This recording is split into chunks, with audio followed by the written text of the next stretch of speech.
selalu, dan intinya berdoa dulu ya, untuk selalu berdoa. Jadi tidak hanya untuk belajar kalau berdoa sih ya. Segala kegiatan kita mulai dengan berdoa agar apa yang akan kita jalankan ini berkah ya, bermanfaat lah buat kita semua.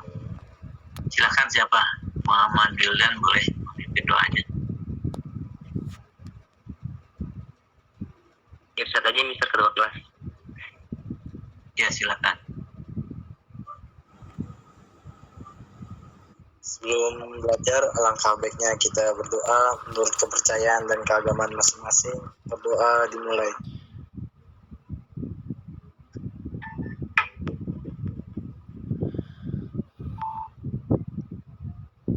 Selesai. Ya, baik, terima kasih Mas Wildan. Saudara-saudara sekalian, pelajaran statistik ini statistik 1 ya berarti ya. Anda kan semester berapa ini? Semester 5 ya terakhir.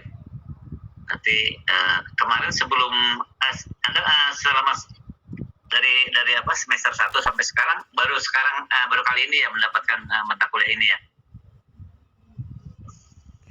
Iya, Mister. Iya, Belum pernah belum pernah ya mendapatkan mata kuliah statistik ya. Belum, Mister. Belum pernah, Mister. Oh, belum pernah ya. Oke. Baik, saudara-saudara sekalian, jadi statistik ini memang zaman dulunya memang tidak dikenal ya. Kesini aja tahun-tahun 50-an baru orang mengenal statistik ya. Dan itu pun belum tahu namanya sebenarnya. Dan pekerjaannya sih sudah diketahui oleh masyarakat zaman dulu ya. Baik, kalau begitu saya mulai dengan slide saja ya, biar nanti tidak kemana-mana. Saya share slide.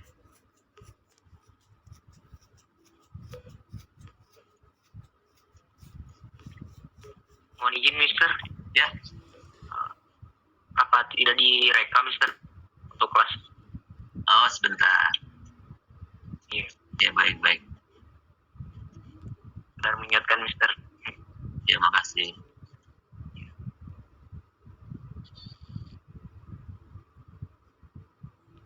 This call is now being recorded.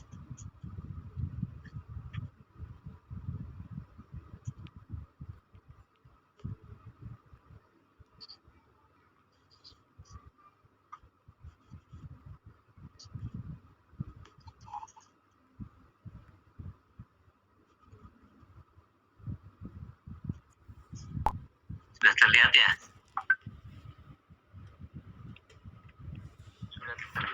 Iya, sudah, Mister. Nah, ya, oke. Jadi kita akan mulai dengan pengertian statistika ya. Jadi akan belajar statistika. Apa itu statistika ya? Nah, ini ya. Jadi pada bagian pertama ini ada beberapa hal yang akan kita pelajari dalam statistika ini ya.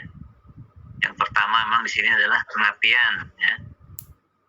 Kemudian di dalam statistika itu juga ada bagaimana menyajikan data ya. Jadi kita bicara data ini ya.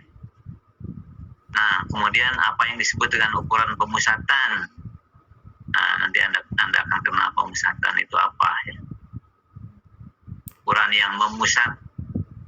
Kemudian ukuran penyebaran, ya di samping memusat juga ada yang menyebar. Bagaimana ini, kenapa menyebar ya? Nah, ukuran, makanya kita belajar ukuran penyebaran.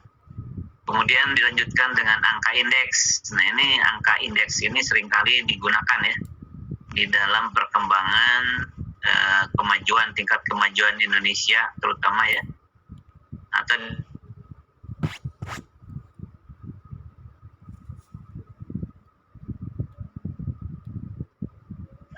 tiap akhir semester dievaluasi untuk mendapatkan indeks prestasinya berapa, atau sampai lulus nilai rapotnya berapa ya gitu kan. Indeks prestasi itu rata-rata nilai selama Anda belajar seluruh mata kuliah ya, itu angka indeks ya, semacam itu ya, nanti itu belajar. dan sudah mulai angka indeks ini sudah lari kemana-mana ya. Sampai indeks kesejahteraan, indeks kebahagiaan dan sebagainya. Dulu masih indeks pertambahan penduduk saja. Masalah ekonomi ya, indeks harga sudah mulai berkembang. Kemudian kita juga belajar apa itu deret berkala ya. Deret berkala. Berkala itu waktu ya. Berkala kan kala itu. Nah, dari deret berkala ini kita buatkan peramalan ya. Jadi ada kita meramalkan dan mencoba bagaimana dari satu deret berkala meramalkan ke masa. Kalau peramalan berarti kan kita memperkirakan atau menduga kondisi yang akan datang ya. Meramal namanya juga bahasa Inggrisnya forecasting ya, meramalkan. Nah, dengan kondisi sebelumnya ya, termasuk sekarang barangkali kalau selama 5 tahun ini pergerakan datanya seperti ini, bagaimana misalnya 5 tahun ke depan. Gitu. Nah, ini kondisi darat berkala yang sekarang ini bisa dimanfaatkan untuk proyeksi ke depan, untuk kondisi bagaimana keadaan ke depan ya. Nanti Anda kalau bekerja dalam perusahaan, mungkin Anda nanti bos Anda menanyakan bagaimana nih proyeksi depan, prospek, gitu ya. Mungkin nanti mengenai prospek kalau Anda sudah bekerja ya. Atau di sini mungkin Anda sudah bekerja semua, mungkin sudah familiar dengan masalah prospek, proyeksi ya gitu ya. Prospek. Jadi ini kira-kira potensinya bagaimana? Nah, itu kan meramalkan juga. Meramalkan kalau potensi biasanya kan potensi ke depan gitu ya. Belum ketahuan kalau dia punya bakat ya gitu ya. Sekarang sih biasa-biasa aja nih gitu kan, culun-culun gitu ya. Nanti kalau sudah diberi dasi, diberi jas gitu kan, terus berbicara di atas panggung gitu, mimbar gitu kan penampilannya jadi lain. Oke. Nah, untuk tahap pengertian statistika ya, ini juga ada beberapa poin yang nanti dibahas ya. Jadi dalam pengertian itu, pengertian dan penggunaan ya. Juga nanti kita lihat seperti apa jenis-jenis statistika. Ada juga yang disebut dengan jenis variabel itu apa ya. Sumber data statistika ini apa ya? Sumber data namanya juga sumber, berarti asal datanya dari mana gitu ya. Dari minta atau kita buat sendiri. Jadi data itu bisa kita buat sendiri ya. Buatnya pakai apa ya? Pakai alat ya. Alatnya apa? Kalau alat sumber data itu alat pencari data yang dipakainya ya. Orang kalau pakainya nyari data dengan wawancara lah. Nah, ya. Wawancara. Dia wawancara, nggak usah wawancara, ditulis aja. Ya dibikin angket gitu. Jadi nggak usah ngomong gitu, kita kasih angket suruh ngisi aja ya. Ya itu sumber data ya, sumber datanya langsung kita dapatkan.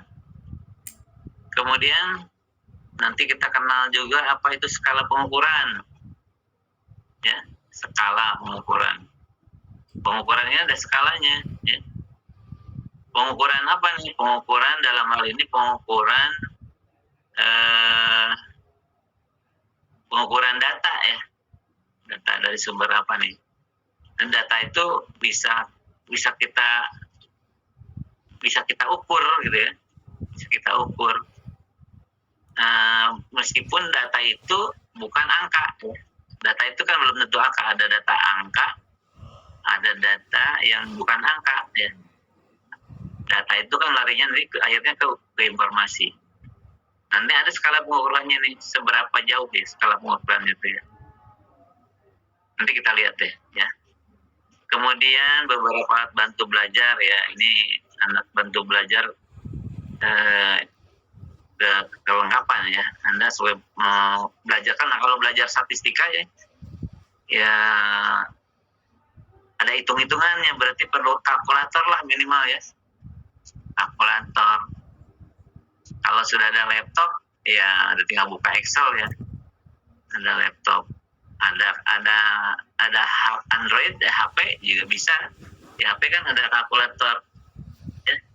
Dan kalkulator bukan yang tambah-tambahan doang nih. bukan buat pedagang ya. Kalau pedagang kan bisnis tidak terlalu jelimet ya, itunya menghitungnya, paling tambah kurang sekali bagi ya. Nah kalau misalnya belajar statistika ya ada hitungan lain ya, ada rumus-rumus lain, misalnya ada logaritma atau apa gitu, ada pangkat gitu ya.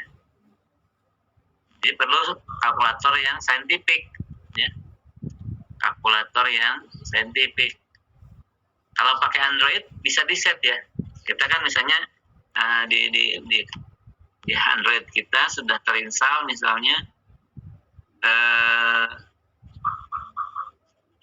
kalkulator ya. Nah, tinggal set aja kalkulator saintifik gitu ya, supaya nanti lebih lengkap lagi. Oh ya,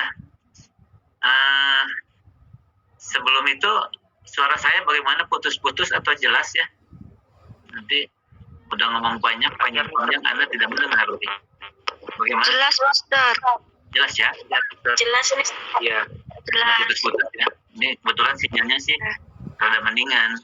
Kemarin ini beberapa ini sinyalnya tidak stabil, makanya suka hilang. Tapi nanti kalau misalnya tidak stabil, saya bantu dengan HP biasanya. HP lebih stabil biasanya. Bentar saya nyalikan settingnya ya.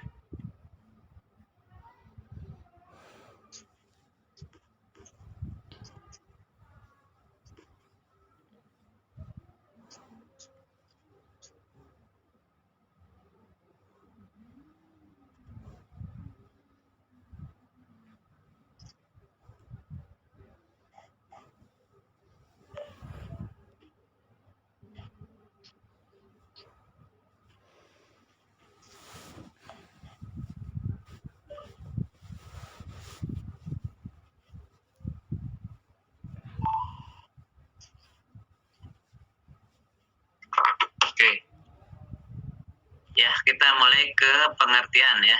Pengertian dan penggunaan statistika.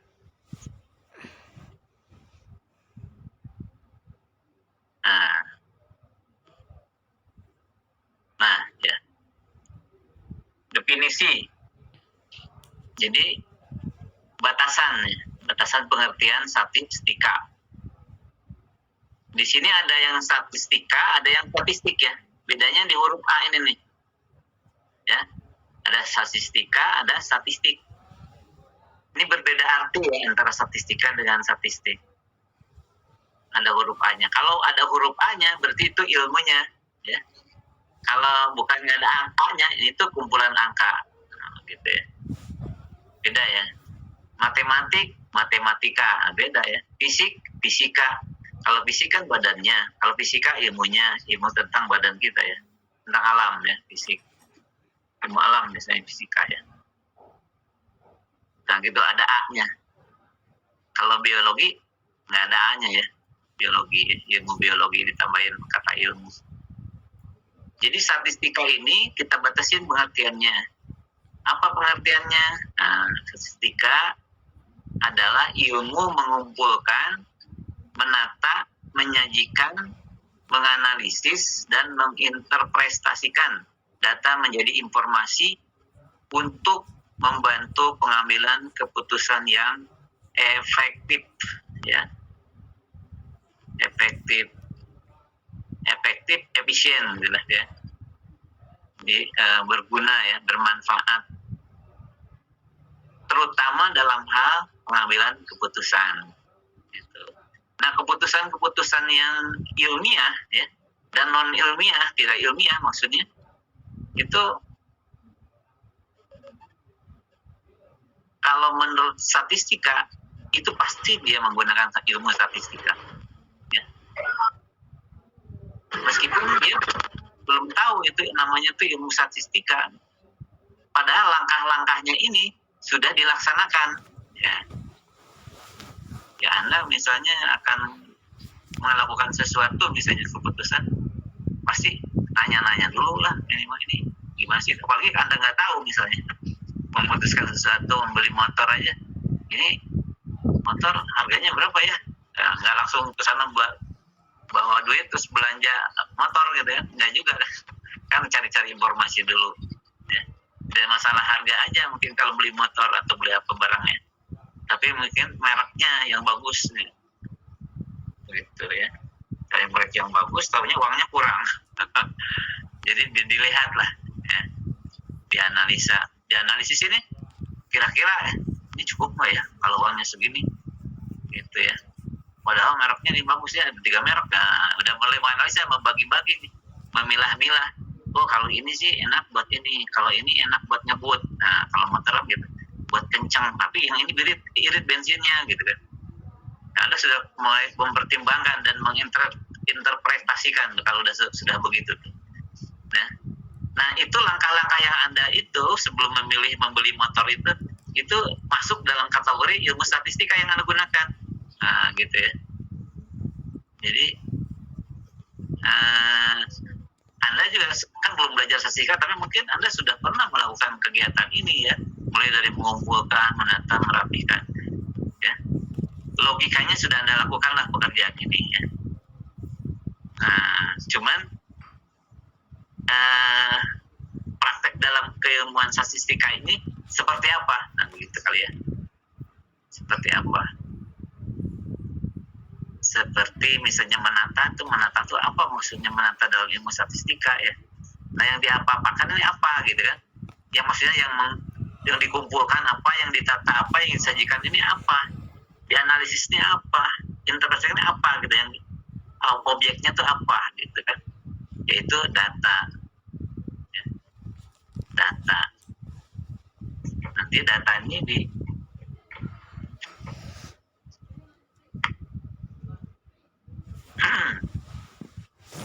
data ini dikerjakan seperti itu menjadi bentuk informasi. Nah, kalau sudah bentuk informasi, barulah kita bisa membuat keputusan. Itu tuh ya, itunya apa namanya? Definisinya ya. Kemudian statistik. Nah, statistik ini hanya begini aja. Suatu kumpulan angka yang tersusun dari lebih dari satu angka.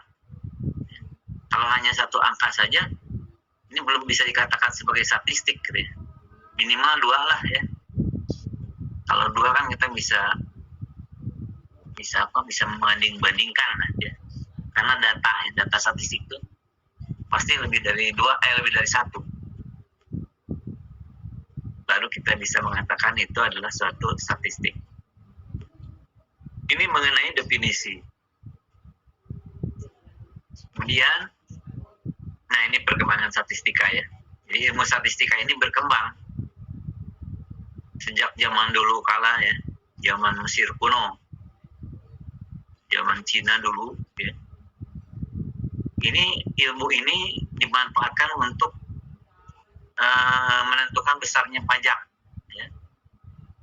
Pajak zaman dulu, pajak ini sejak zaman dulu sudah dikenal orang ya, tapi mungkin pajak ini bahasa kita ya, kalau dulu semacam pajak itu apa ya, persembahan lah ya, persembahan kepada raja-raja atau penguasa ya, atau sebutnya apa, upeti lah. Jadi upeti ya, dari masyarakat gitu ya, upeti yang harus diberikan kepada raja atau penguasa ya. Jadi kan karena dulu masih zaman jahiliyah gitu ya, jadi raja ini kalau sudah berkuasa, sudah seolah-olah masyarakat itu hanya budak saja gitu. Kerjaannya hanya memberikan kebutuhan raja saja atau kebutuhan penguasa gitu ya.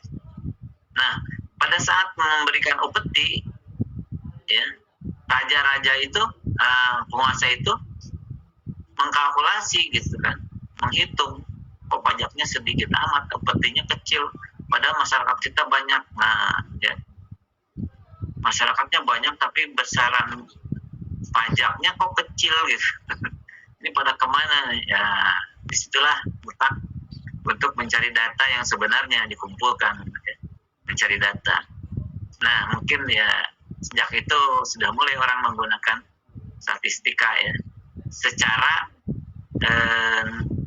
pekerjaannya ya, tapi nama ilmunya mungkin belum dia pahami, belum diketahui gitu. terus berjalan masalah perkembangan statistika berjalan sampai kepada digunakan untuk pencatatan kelahiran ya. Jadi dari masalah pajak ke masalah kependudukan ya. Kelahiran, kematian, dan pernikahan dicatat ya, supaya jelas gitu ya. Masyarakatnya kan nggak semua lahir terus dan hidup kan, ada kematian, sehingga jadi seimbang ya. Jadi jumlah penduduk ini seimbang oleh karena ada kelahiran, ada kematian, dan pernikahan ya. Kalau tidak ada pernikahan, tidak ada kelahiran ya. Mungkin lahir tapi sembarangan aja ya, jadi nggak dipelihara karena nggak ada pada tanggung jawab gitu nikahnya ya. Nah, cuman mati aja, habislah penduduk itu punah. Kalau misalnya tiga-tiganya ada salah satu yang tidak ada gitu. Orang nggak mungkin mati, orang makhluk hidup itu pasti mati ya, sesuai agama ya. Lahir, fertilisasi, mortalisasi. Nah ini ada, mulai jadi besaran pajak terus mulai beralih penggunaannya kepada masalah kependudukan. Nah kemudian pada tahun 37 Tinbergen mengembangkan ekonomi statistik. Udah mulai nih ya, ke dalam ekonomi masuk. Jadi data ekonomi pun dicoba diolah, dikumpulkan di datanya, diolah ya, dipelihara,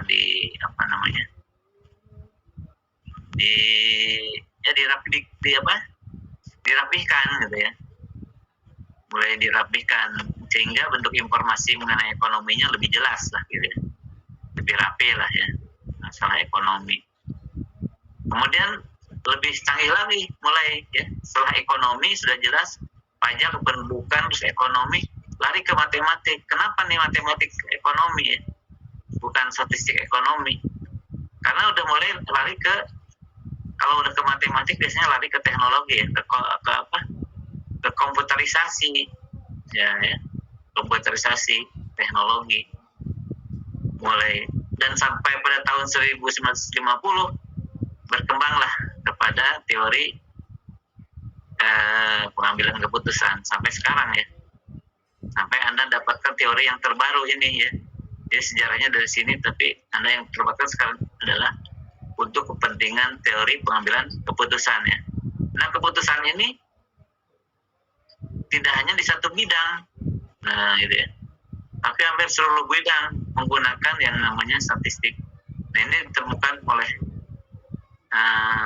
Mr. Bayes ya, tahun 1950. Sebenarnya yang menemukan banyak bukan dia, tapi ini mungkin orang yang terkenal ya. Biasanya orang yang terkenal yang mengungkapkan sehingga dia jadi lebih terkenal lagi. Kalau orang yang biasa-biasa aja, meskipun dia menemukan satu teori, mungkin agak ini ya, biasanya kan nggak terkenal ya. Tapi ini yang menyatakan bahwa tahun 50 ini adalah Bayes yang mengembangkan teori pengambilan keputusan ya. Jadi sejak tahun ini sampai sekarang, sejak revolusi industri 4.0 ini sini ya, ilmu ini, teori pengambilan keputusan ini mulai berkembang juga ilmunya ya. Nah mungkin Anda nanti mempelajari juga, atau mungkin sudah mempelajari ya, teori pengambilan keputusan atau TPK. Oke, selanjutnya kasus. Nah, ada beberapa kasus yang memang pentingnya ilmu statistika ini ya. Pertama, menyelesaikan masalah ini. Ada beberapa masalah, contoh-contoh aja, beberapa contoh yang sering terjadi. Karena di situ mungkin statistika tidak berperan barangkali ya, sehingga terjadi kehebohan atau gejolak sosial ya. Ini kasus tuntutan buruh. Nah ini kan kasus tentang kenaikan gaji. Bagaimana seharusnya? Kan? Jadi bagaimana menyelesaikan masalah ini? Gitu. Ya ini hampir terusan sekarang, udah beberapa tahun ini hanya pada saat hari buruh aja mungkin ya, buruh itu berdemo. Kalau dulu kan tidak hanya hari buruh ya, hari apa aja ya, Senin, Selasa, Rabu, Kamis. Itu buruh itu sering kalau dulu ya. Nah, mungkin ada bantuan dari ilmu statistika ini sudah mulai paham ya. Ya solusinya yang muncul kan waktu itu adanya WMK ya. WMK itu salah satu keputusan yang keluar ya. WMK itu ada hasil pengolahan data tentang masalah gaji, untuk terutama masalah gaji buruh yang tidak jelas ya. Tidak jelas ada ukurannya buruh itu kadang-kadang ya.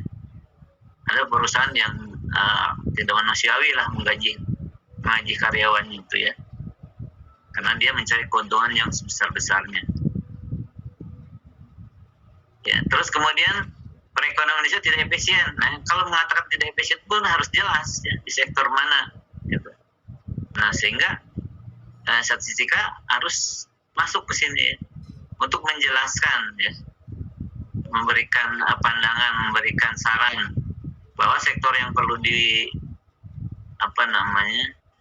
perlu dipelihara, dibina ya, atau ditingkatkan. Nah, itu adalah misalnya sektor misalnya kemarin sempat ini kan masalah pariwisata yang harus kita kembangkan gitu ya. Pariwisata kalau kita bicara pariwisata berarti infrastruktur harus diperkuat dulu.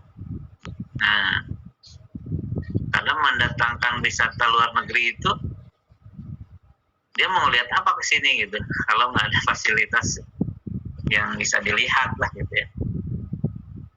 Kalaupun misalnya pedesaan pun harus dipelihara. Sekarang ini pedesaan jorok-jorok juga ya. Ada beberapa desa saja yang memang bagus-bagus jadi desa contoh. Nah, tapi ya alhamdulillah ya. Nah, kalau diberi contoh tuh yang lain ngikut ya, sampai ke kolam parit-parit kecil aja dibikin jadi tempat menanam ikan. Bagus ya, kreatif. Jadi airnya bersih. Kemudian penggalakan investasi ya. Sektor mana yang dipilih ya. Kita naruh uang tidak sembarangan ya, sekarang banyak investasi bodong, hati-hati. Nah, kalau kita nggak punya data akan sembarangan juga nih ya.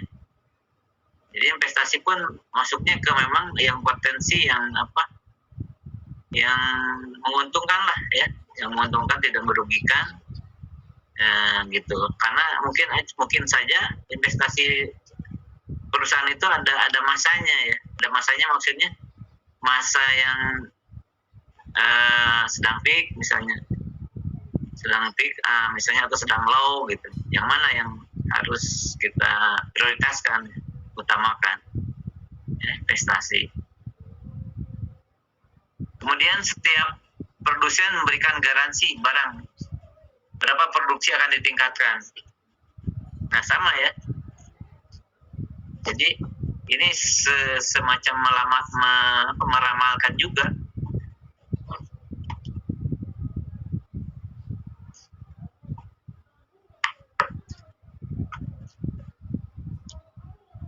Berapa produksi yang ditingkatkan ya.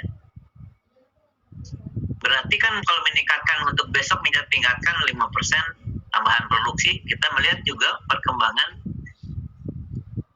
konsumennya ya. Konsumen atau demand ya, dalam ekonomi itu demand, permintaan. Kelihatannya permintaan ini meningkat. Lihat dari mana? Misalnya orang-orang kalau melihat permintaan itu dari penjualan kita. Kok penjualan kita dari tahun ke tahun kok naik terus. Sementara produksi kita tidak ada peningkatan gitu. Nah, misalnya tahun depan kita coba naikin gitu ya. Produksinya kita naikkan ya. Berarti karena kita bisa menjamin pembelinya bertambah gitu. Pembeli itu kan tidak mesti dia membeli pada saat itu, tapi bisa dia pembeli itu pesan jauh-jauh hari. Nah, ada pembeli yang sifatnya seperti itu ya. Dia karena mungkin kalau ada barang-barang tertentu yang memang kebutuhannya pada satu saat akan tinggi gitu, sehingga dia nyetok. Jadi Anda belajar itu ya, belajar logistik juga di situ. Nah, makanya di situ perlu bagaimana meningkatkan produksi. Nah, itu kan keputusan juga. Kalau keputusan setidak-tidaknya ada datanya. Data apa tadi? Misalnya data penjualan tahun lalu berapa? 5 tahun yang lalu biasanya data 5 tahun ya, 5 tahun atau 10 tahun. tahun yang lalu sebelumnya. Baru kita bisa memperkirakan ke depan ini nanti bagaimana. Kalau menurun, nah kenapa? Juga ada pertanyaan ya. Yang mesti ditingkatkan apanya? Bukan produksinya ya. Kalau menurun berarti kualitas biasanya. Kualitas dibagusin. Ya banyaklah mungkin nanti keputusan-keputusan yang perlu diambil kalau kita punya data. Kalau tidak punya data, ngambang aja, ngarang jadinya. Asal jadi keputusannya tidak berdasar, tidak punya argumen ya, tidak punya alasan yang kuat. Kita memutuskan sesuatu, jangan ya. Kita belum jelas, belum tahu orangnya kayak apa, terus kita nikah aja dengan dia, jangan ya. Tanya dulu ada orang tuanya nggak dia, masih hidup nggak orang tuanya ya. Minimal orang itu kalau ada orang tuanya, orang yang dituakan lah, anak ibu angkat, anak bapak angkat, jadi ada yang bisa melihat kondisi anaknya seperti apa ya. Atau temannya ya, tanya-tanya, cari informasi. Kemudian selanjutnya adalah ini contoh ya. Jadi contoh penyajian ya. Ini contoh penyajian. Bisa penyajian itu berbentuk tabel ya. Ini tabel di sini. Ini adalah tabel harga saham per lembar ya. Ini emitennya, kode emitennya DMG, Sugi, Pras, GTL, Acap, Bram sampai dengan GDJR ya. Nah ini ya. Ini harga saham per lembar, dari harga baru 160 per lembar ya. Per lembar. Nanti kalau beli banyak berarti slot ya. Misalnya satu slot berapa ya. Sampai dengan harga ini mengurut ya, dari kecil ke besar. Yang paling besar adalah GDJR sebesar 2.400 ya, ini yang termahal 2.400. Nah, kalau kita melihat begini, ya ini tabelnya mungkin belum bagus ya tabelnya. Tabel sekarang banyak bagus-bagus ya. Nah, ini kan bisa kalau kita sudah membuatkan tabel dari data yang tadinya mungkin tadinya tidak rapi, belum dirapikan, belum direkap. Ini setelah direkap dibuatkan tabel seperti ini, kan kita bisa langsung melihat bahwa ADMG ini yang mempunyai harga saham terkecil dan bahwa katanya GDJR ini adalah yang mempunyai saham terbesar, harganya 2.400. Middle-nya, mediumnya tengah-tengah gitu ya, sekitar inilah 700-an ya, 700 sampai 600-700. Lpin ini. Nah, berarti kita sudah bisa menimang-nimang menganalisa ya, sudah bisa mengatakan ini karena kita sudah membuat urutan dari terkecil atau mengurutkan. Nah ini begini ya, ini akan sangat bermanfaat daripada kita mengumpulkan ini hanya terkumpul saja gitu, tidak dirapikan seperti ini. Jadi sudah bisa membaca. Apalagi kita misalnya buatkan semacam ini, nah ya, dibuat poligon, ya, grafik poligon, ya, di kotak-kotak seperti ini dalam kelas-kelas tertentu, ya. Ini kelas dari misalnya harga saham dari harga saham 160 sampai 600, nah, ya. Dari 609 sampai 1057. Nah, yang keduanya kelihatannya angka-angkanya ya. Nah ini kalau dibuat grafik ini kan lebih jelas, lebih mudah membacanya, tidak jelimet ya, pusing melihat angka. Anda melihatnya kotak-kotak ini aja, ya. Sehingga pertanyaan Anda muncul nanti, kotaknya ini gede besar, gede banget, besar sekali kotaknya gitu. Yang lain kok kecil-kecil. Nah ya, kalau Anda sudah bisa mengatakan seperti itu, berarti Anda sudah menganalisa ya, sudah menganalisa dan Anda kritis. Memang harus begitu kalau orang statistik ya, harus kritis. Nah ini kenapa kok begini, dan harus dijelaskan dalam rapat-rapat pemegang saham. Ini kotak ini menjadi pertanyaan ya. Menjadi pertanyaan. Biasanya Biasanya jadi pertanyaan tuh ini kotak yang paling tinggi, yang paling besar, sama kotak yang tipis. Ya. Karena yang menyolok, biasanya orang menanyakan yang menyolok saja, tidak menanyakan yang biasa-biasa, datar saja biasa. Tapi yang ini ditanyakan kenapa. Oh, mendetil nih kalau jawabannya ini, kalau tidak bisa menjawab ya. Kenapa kok cuman mendekati 0 gitu, bahkan seolah tidak ada nih yang harga segini, kenapa? Orangnya maunya merata, kalau kita jualan juga maunya barangnya semua ada rata gitu, jadi nggak mau yang begini nih. Nah, ada pertanyaannya, tapi sepintas kita bisa menjawab dari tabel ini, dari grafik ini, bahwa harga saham itu memang kecil-kecil, kebanyakan murah ya, murah-murah lah, range-nya antara 160 sampai 600. Itu salah satu jawaban yang bisa kita sampaikan ya. Nah, ini lebih mudah dengan grafik ya. Kemudian pengguna statistika ini hampir semua bidang ilmu ya, menggunakan statistika ya. Terutama dalam hal tadi pengambilan keputusan ya, pengambilan keputusan. Ini ada beberapa ilmu yang memang sering kali menggunakan statistika dalam keputusannya ya, dalam kebijakan ilmunya. Misalnya di sini ada beberapa ilmu manajemen, akuntansi, pemasaran, keuangan, kemudian ekonomi pembangunan, agribisnis 6 ya. Ini salah satu, kan banyak lagi ilmu-ilmu pengetahuan ya. Jadi dari 6 ilmu ini masing-masing sering menghadapi masalah-masalah yang seperti ini ya. Ini manajemen adalah masalah tadi yang di demo itu, penentuan struktur gaji, pesangon dan tunjangan karyawan. Nah ya, kalau kita tidak punya statistika, ini belepotan nih, gaji nggak sembarangan, bisa muncul demo, ya bisa kecewa lah, karyawan tidak jelas ya. Karyawan itu kan di sini ini mengenai karyawan ya. Kita melihatnya kalau manajemen itu mulai dari sejak masuk ya, masuk ke perusahaan sampai dia pensiun selesai. Itu urusannya bagaimana? Struktur gajinya bagaimana, besaran pesangonnya berapa, tunjangannya berapa, itu semua dipertimbangkan, dihitung lah. Ya. Ini kebetulan kalau masalah ini sudah ada dalam ini ya, dalam peraturan pemerintah mengenai undang-undang nomor berapa tenaga kerja ya. Nah ada di situ dibahas ya peraturannya, tapi datanya tetap kita yang ini ya. Nah data ini kan tergantung, kalau datanya kira-kira untuk struktur gaji ini apa yang diperlukan ya, biasanya sih tingkat pendidikan misalnya ya, terus pengalaman kerja, sertifikat yang dipunyai apa aja misalnya, keahliannya apa saja. Nah itu kayak salah satunya.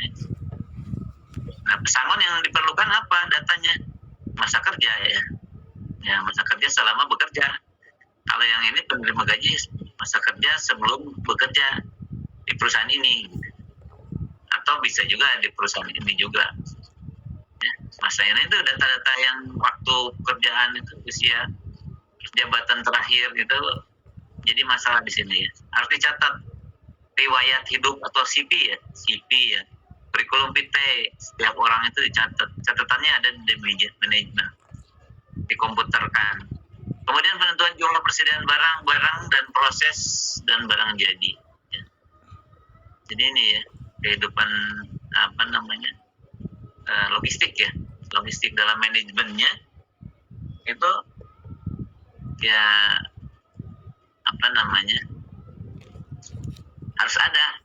harus ada, kalau nggak jadi masalah, apalagi masalah persediaan ini ya.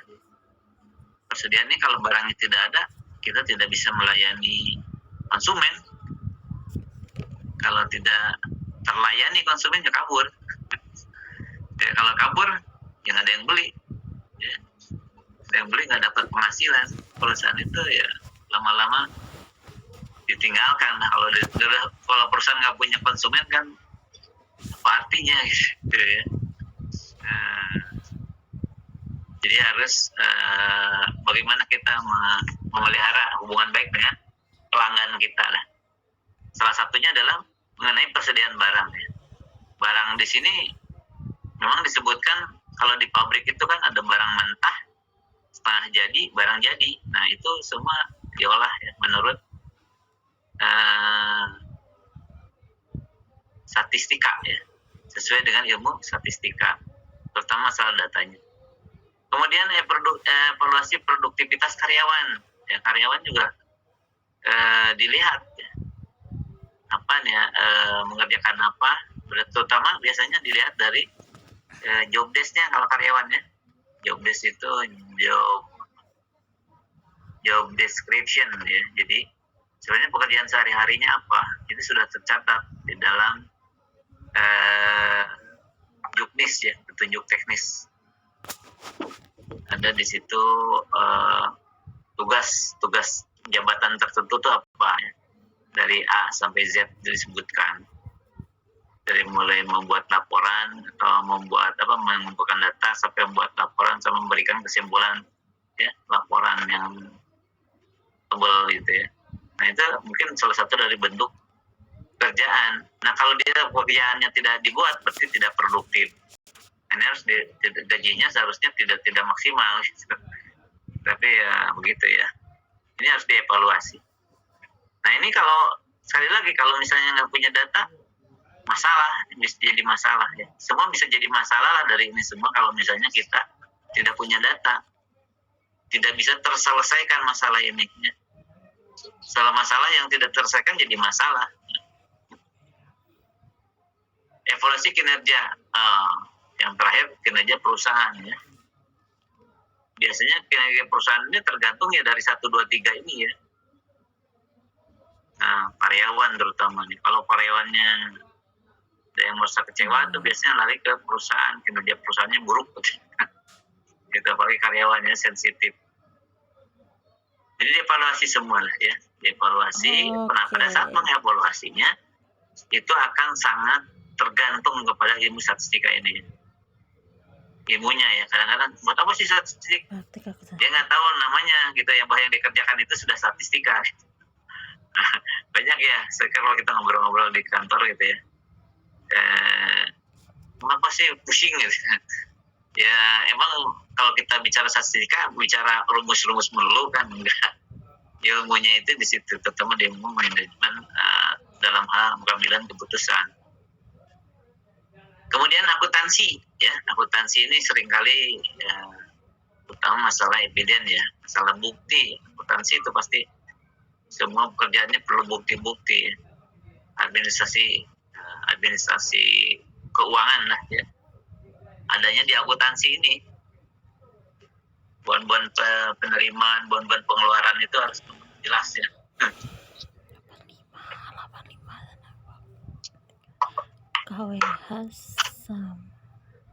Penentuan standar audit barang, penentuan depresiasi dan apresiasi barang jasa. Bagaimana ya mendepresiasi atau mengapresiasi barang itu yang ada yang nyusut-nyusutnya ya kalau sudah lama. Jadi tidak-tidaknya dicatat di inventory barang-barang itu. Kemudian analisis rasio ya. Nah ini rasio keuangan juga dikumpulin hasilnya kalau sudah berupa rasio ya. Rasio bulan ini bagaimana rasionya, rasio bulan depan tiap bulan, sehingga pada setiap akhir tahun juga rasio tahunan ada. Rasio keuangan banyak ya. Saya juga nggak begitu apa. Yang saya tahu cuma ROI aja ya. ROI itu return of investment ya. Jadi bagaimana kalau kita menanamkan modal bisa kembalinya kapan gitu ya, setahun atau 2 tahun gitu. Kita bikin perusahaan udah keluar modal, udah ngegaji tapi belum menghasilkan, itu pusing ya, belum kembali. Berarti perlu modal lagi kalau belum kembali ya, jadi minta suntikan dana lagi. Nah itu ya, rasio itu atau rasio hutang ya banyak sih ya kalau keuangan dan rasio. Jadi rasio kebutuhan kita Misalnya kalau keuangan itu perusahaan itu harus punya cadangan 3 bulan gaji. Nah, gitu. Kalau kurang dari 3 bulan harus ada warning ya, ada apa? Blip-blip gitu. Harus sudah mulai berpikir gitu ya. Kalau sekarang ya banyak yang boro-boro 3 bulan gitu. Ya kayak spekulasi gitu perusahaan itu banyak ya. Terutama ya dalam kondisi sekarang ya susah dipastikan. Ya orang mulai gelap mata nggak tahu harus bagaimana kemarin ya. Jadi akhirnya malah mau PHK karyawannya. Banyak keputusan-keputusan yang tidak rasional, yang seharusnya sebenarnya rasional, tapi keputusannya tidak rasional. Ya, seperti itu ya, panik decision. Orang terlalu panik, terlalu ketakutan sehingga ya kemana-kemana ininya keputusannya. Oke, ini rasio keuangan ini perlu ya. Nah ini semua diolah, dianalisis ya, sehingga memastikan satu informasi yang jelas ya, yang nantinya untuk kebijakan perusahaan juga. Ya. Nah dia kalau sampai membuat keputusan, ya cobalah diolah dengan baik ya. Ini kemudian pemasaran, pemasaran ya, di marketing nih. Kalau di marketing itu ada yang namanya R&D ya, R&D Research and Development, ya, development product. Jadi kadang-kadang barang kita ini lama-lama jadi ini ya, jadi nggak laku gitu ya. Bosan kali ya orang ya. Barang-barang HP itu kalau udah bosan pengen yang baru gitu ya. Nah, sementara yang membuat produk itu nggak sensitif ya. Jadi membiarkan saja produknya begitu, nanti juga laku katanya. Padahal misalnya di tempat lain sudah ada produk yang baru. Kok ini barang di meja di etalase kok nggak ada yang ngambil gitu, maksudnya ada yang beli. Ternyata ada produk baru gitu. Dia masih jualan yang lama. Gitu ya. Kalau dalam berjualan ya. Nah itu ternyata pabrik sudah mengembangkan produk baru karena pabrik sudah meneliti karena dia penelitiannya sudah meneliti bahwa produk kita lama-lama kok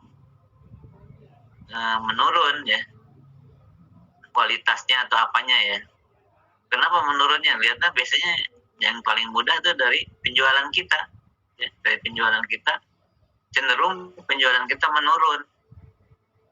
Nah setelah kita pelajarin misalnya itu produk kita mulai tidak disukai ya. Harus ada inovasi produk ya. Bagaimana misalnya kalau jualan combro atau apa serabi itu udah dikasih topping aja apa toppingnya, misalnya kasih coklat lah. Serabi ada coklatnya nggak ada ya, terus dikasih oncom ya, dikasih oncom. Jadi orang suka. Kalau serabi putih aja paling dikasih gula merah, yang baru enaknya. Ya ada toppingnya, ada apa namanya? Ada inovasi ya. Kayak dulu ada mungkin pernah dengar atau Nokia mungkin pernah dengar lah. Nokia itu inovasinya kurang ya, sehingga sekarang tidak kedengaran lagi ya. Dia hanya waktu itu selama beberapa tahun dari tahun 90-an itu hanya merubah casing ya, casingnya aja digonta-ganti, yang merah biru kuning, apanya Menjiku Hibinio ya, warna itu merah kuning jingga dan sebagainya, merah kuning kelabu. Ada semua warnanya. Nah yang pintar itu Samsung ya sama Huawei malah. Jadi fiturnya yang diolah-olah sama dia, dirapikan, dibikin yang baru-baru gitu. Jadi hilang tuh setelah itu Nokia itu nggak kemana lagi. BBM juga ya, dulu ada BBM ya. Nah sebelum lari ke WhatsApp gitu ya, ada BBM, hilang juga BBM karena inovasi ya. Jadi di sini harus ada penelitian dalam hal pengembangan produk ya. Pemasaran ya, untuk pemasaran terutama itu. Analisis potensi segmentasi pasar dan diskriminasi pasar. Ya. Jadi kalau kita punya datanya, ya kita bisa melihat juga potensi pasar ya.